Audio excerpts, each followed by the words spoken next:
Are you going to ever forgive Donald Trump? No. Okay? He's unforgivable. And that is exactly why he is here.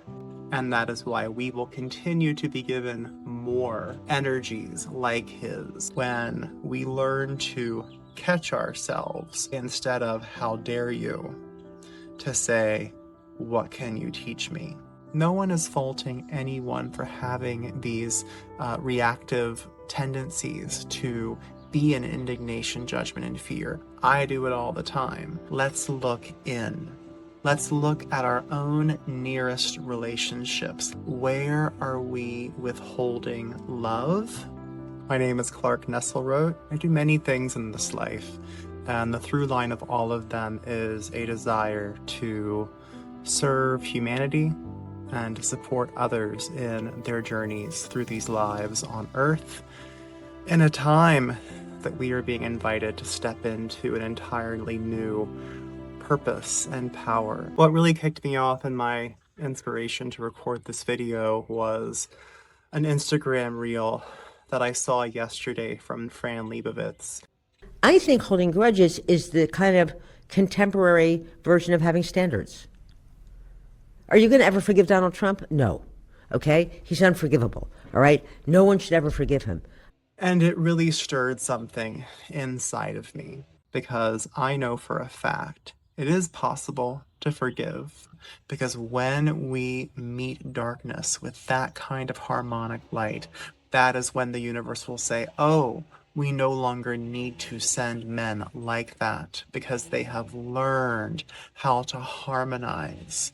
That when we do that deeper internal work of asking why it might feel so impossible to do so, there is a wisdom that begins to emerge within us. For many of us, trying to forgive that man would be like me walking into a CrossFit gym and saying, I'm ready to deadlift 450.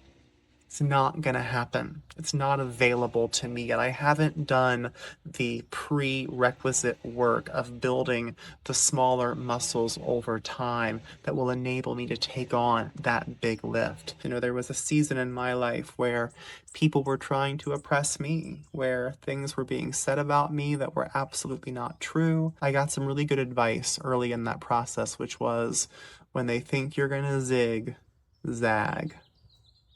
And following that practice, noticing how my natural reaction would have been to grow angry or become bitter, matching anger for anger, matching that discord with more discord, I began with compassion. I began every day asking for peace and harmony for those that were oppressing me. I said, Dear God, give them peace and harmony, peace and harmony, peace and harmony. I did that for 1 minute.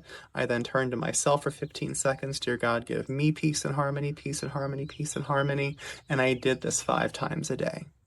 And inside of a month, the entire tide of my situation began to shift. Unexpected, miraculous things began to happen, and I won the day.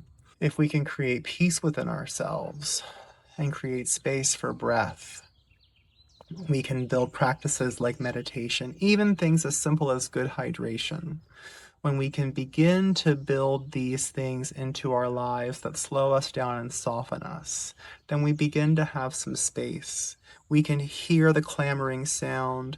We can witness the fire sparking. We can witness the battle beginning to rage. And we will have bought ourselves a few moments to go to that inward place and say, where is this reaction coming from? What can I do with it? And ultimately begin to ask the question, how can I create harmony in this situation? All of this perceived darkness, it is all making space for incredible light to come. And what we're really being asked to do right now as humans is to learn how to regulate ourselves amid these challenging times, so that when the storm comes, we know how to protect ourselves, and we know how to keep ourselves in that calm, non-reactive space. And so if we can just go to our practices of keeping our frequency high, of drinking our water, of going on our walks, of singing our songs, of caring for our families, if we can have the courage to not buy in to the rhetoric of fear and reactivity, then it's going to be easier for us to tread water while things are strange without going under. I myself have felt very called to want to just climb in bed many times throughout these recent days.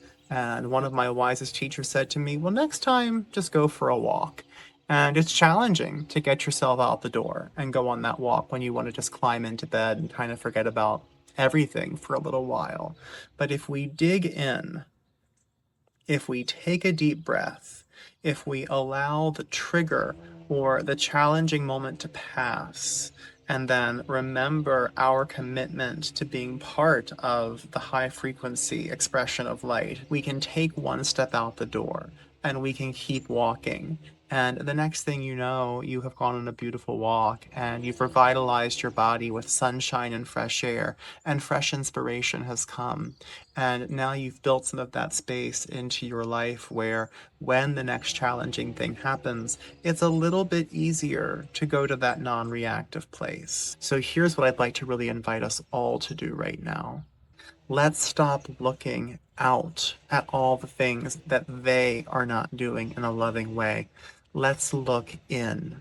Let's look at our own nearest relationships. Let's look at our own parents. Let's look at our own families and neighbors and the teachers and fellow families at our kids' school. Where are we withholding love? Where are we reacting with fear instead of trust? Where are we choosing to look at all the things that they are not doing right instead of looking at inward at why am I allowing this to bother me so much? Because what is available to all of us is a place of being so whole and healed that no matter what anyone else out there is doing or saying, even if it is terrible, it would not be able to rob our peace. We would be able to remain regulated in our nervous system, regardless of what is happening out there by someone else. No one is faulting anyone for having these reactive tendencies to be in indignation, judgment, and fear. We've all been steeped in this energy for so long. It's completely understandable. I do it all the time. What I'm beginning to gain for myself is the awareness to catch oneself, to hear the first reactive, judgmental, non-loving thought. And instead of rolling down the hill with it, and now 6 hours have gone by, and we've been having this muttering internal dialogue about just how terrible they are and how awful things are, we go, oh, I'm going back to that low vibration place. I want to do better. I want to learn why it is that I have these reactions. I want to learn to become a person that reacts more in love, light, and peace. Let me sit. Let me take 3 deep breaths. Let me drink a big glass of water. Let me say, Great Spirit, angels, guides, whatever you believe is out there, help me to see a better way. Show me how to have a more loving perspective on this situation. Help me be the more loving person in this situation. So my prayer in these times is that we will not buy into what might feel like a much easier perspective of, yeah, they're all effing things up right now. What is wrong with them? But to recognize that what's really happening right now is our learning how to meet these terrible actions and energies with a non-reactive vibration of love and light. That we commit ourselves to looking inward and asking what it is that we might be able to do to learn how to react in more love. For us to even go so far, and it's a big one, to say thank you to these dark forces.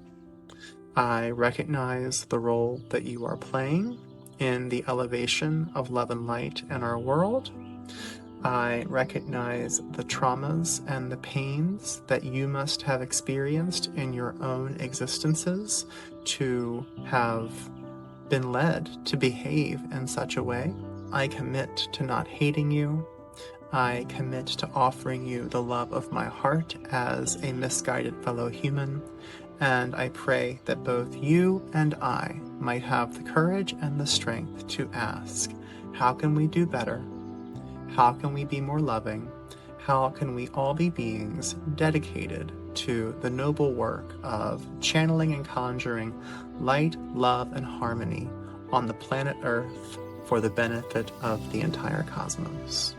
And we say, Mahalo, Amen, and no matter what happens in these weeks ahead, may you know that you are not alone, that you are part of a community. We have to stick together in these times, and we have to be bold to not judge ourselves when it's hard and when we're not getting it right. These are big things. It's not easy, but it's available to all of us. I send you love. I wish you peace, harmony, and please be in touch if I can do anything to serve you.